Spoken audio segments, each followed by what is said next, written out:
himself here has been like, it's a negote. There's an it's issue. a throw. There's an issue with Kenyan media. I mean, there are some good pockets. You know, like you have Spice FM, for example. Yes.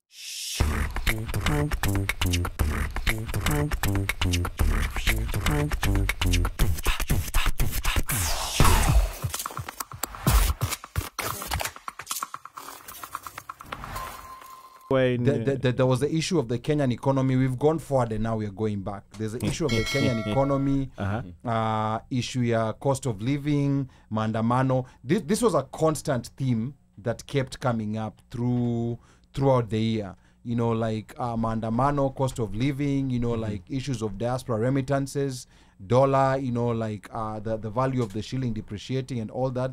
So that's that. But the other big thing that happened, you know, like in March, was the death of IRVO from Richmond, Virginia, and we had a chance to interview. He was of course smothered to death by police officers at a mental facility in Virginia, and then let me see, there was the brother Leon Cheng, you know, like came, you know, like we did a Zoom interview with him, and there was a lot of, you know, like calls for justice. Of course, for those who've been following the news, the family reached a settlement, but there are still police officers who are going to be prosecuted. So that was another very profound episode. Omoshfire, you wanted to say something?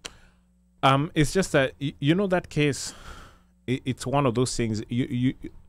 From what I got from that point or from that case was, you know, we always hear about police brutality. We always hear about these things happening to black folks, but it never hits home because it's not, quote unquote, one of us.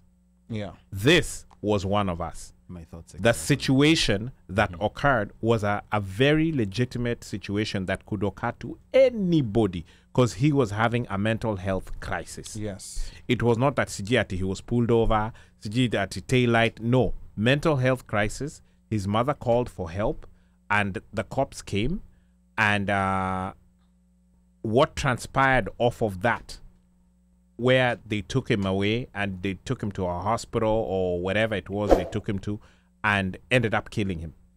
And it was not only, you know, the cops, but the cops and the people who were supposed to be helping him in terms of like the mental health professionals, where now, you know, you get to the point where you say that, you know, cops, or should I say police or law enforcement, are not trained for mental health crisis or to help in a mental health situation. But the only number that people have to call is that 911. And, you know, and so there's a push now for, you know, having another number when you're having a mental health crisis, you know, call this number. And then when they come out, even if they come out with law enforcement, they will come with a mental health professional who will be the first person to talk to them. They will be the first person to engage with this person who is in crisis. Yes. Because the sign, or, you know, having the sirens, you know, people there in uniform, they're very you know, triggering. yes, for us, who they're triggering for a normal person. Now imagine you're having a mental health crisis.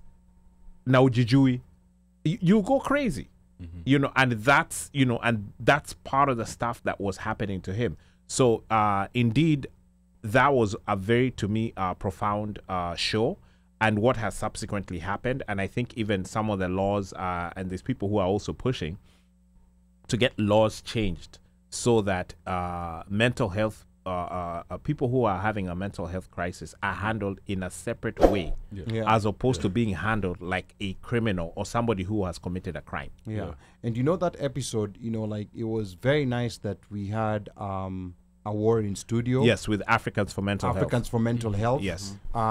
Because Awar has a way of breaking down mental health that makes it easy for most people to understand, because most people don't understand, you know, like what mental health issues really are.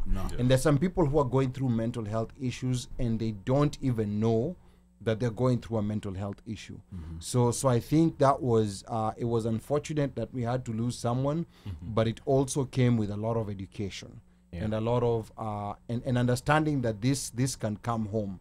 You know, like if you have a child or you have a family member who has a mental health crisis, and they interact with police officers, just know that things may go. It can go south very fast. very, very quickly and very and it can happen right there in front of you. Yeah. Knowing how some of these law enforcement guys they're very trigger happy. Man, they come there with kiburi. They're coming. They want to take the door down. Yeah. I like that lawyer Ben Crump, Al Sharpton, and all the bigwigs were involved. You know, like when it came to this. The sad part was, I don't feel Kenyan media gives such stories enough energy. No, they don't. Despite the fact that that it was involving a Kenyan. I think probably because mental health is seen in Kenya as a taboo. Not necessarily not even the mental health part. I'm talking about the death of a Kenyan. Or the death. I mean, by police in the US. Because think about this, you know, like, I mean, of course, the George Floyd story was big. The George Floyd story got more coverage in Kenya, way more coverage than stories of, you know, like Kenyans who are dying here.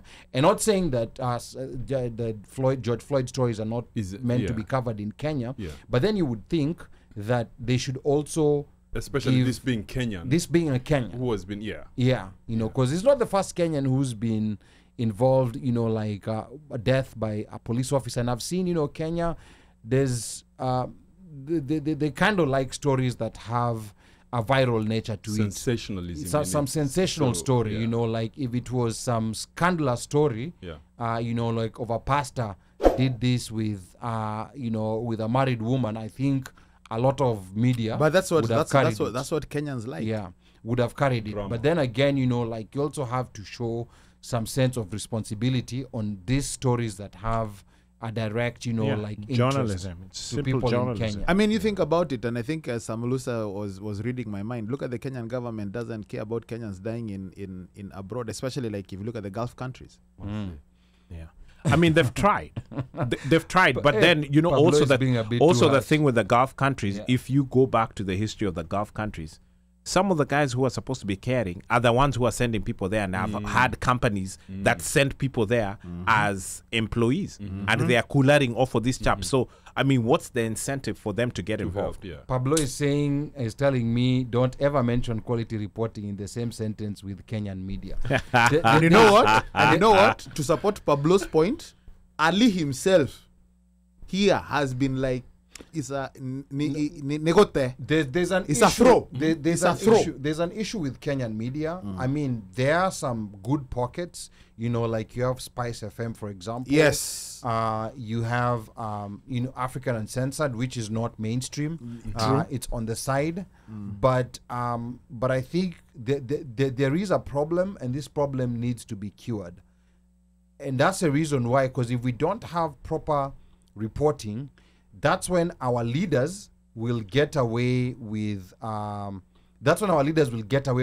of the things that they do.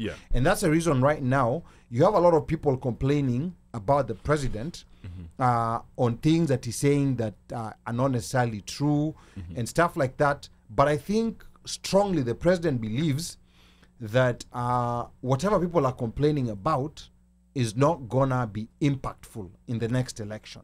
And that's why he's just doing whatever he wants to do. But if we have, you know, like a fifth estate that does a better job, especially in the investigative reporting, that's where, that's a part that has really, really died.